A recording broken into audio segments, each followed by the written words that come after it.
Love smarter, not harder. Today's question. My ex and I have had an on-again, off-again relationship for almost 8 years. Mainly off, although we were still hooking up, which we did 4 weeks ago. My heart has always been in it, but I'm pretty sure his hasn't for a long time. Today I found out he's been hanging around with a longtime friend and he's possibly thinking of dating her.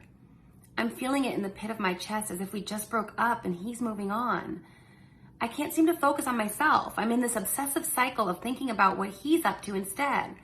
I try to avert my attention, but wind up right back on him. I'm not moving on at all. I'm breaking my heart over and over again. This is really hard, and there's been 8 years of attachment, and I get it, I had a really hard time making a clean break as well.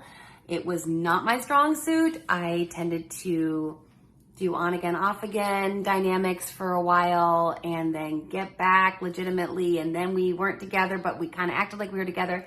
I have been there, done that, felt that. And honestly, as I share in my book, and I'm going to read just a little bit, just half of a paragraph, I wish I had been better at this. It's something that my friend's mom told us one time. I'll just read it. I remember something my friend's mom once said when we were in our 20s. We were girl talking over dinner about our inability to get guys out of our system. She leaned in and said, which is more painful? To clearly sever something in one swift slice, or slowly lacerate it, tearing away shred after shred with the dullest knife you can find? That's what you've been doing for 8 years. You've remained attached, and every time you guys get together, that attachment continues to strengthen, and yet you don't have the legitimacy of a real relationship. And that is soul crushing. My best advice to you is to be done, finally, and get yourself some accountability, because I know it's hard. So find some friends who, when you are thinking about him, you can call and just be like, talk to me about anything other than this man. And when you are tempted to reach out to him, please don't, because like you said, your heart's been in it, but his heart hasn't been in it for a long time. If his heart were in it, he would have a proper relationship with you.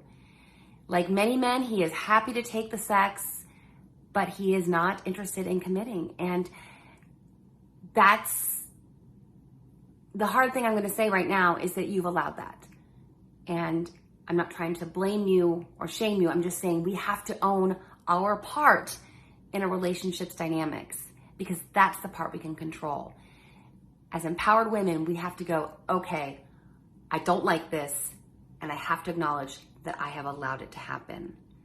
So my book, I think, would be helpful for you. Also, my 2 favorite books about this topic. One, it's called A Breakup Because It's Broken, and the other is He's Just Not That Into You. They're both by Greg Barenhart. I think I'm saying his name right. And I also have a ton of podcast episodes that could be helpful. Episode 11, 12, 28, 52, 86, 93, 97, 110, 112, 123, 143, 154. And in episode 11, I share a song I wrote when I was trying to get a man out of my system. So I hope that helps.